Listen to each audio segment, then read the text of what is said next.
Ini ada babonnya kebo lagi tidur nih. Jangan berisik.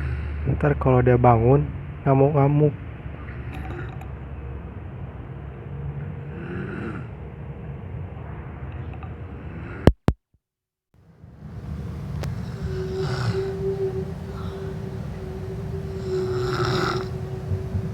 Tuh, dengar sendiri kan? Kebo kalau tidur begitu.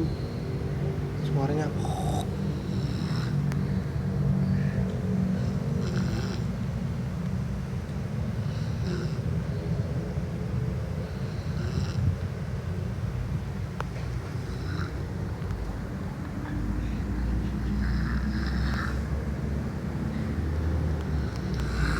Ini namanya bapaknya kebo.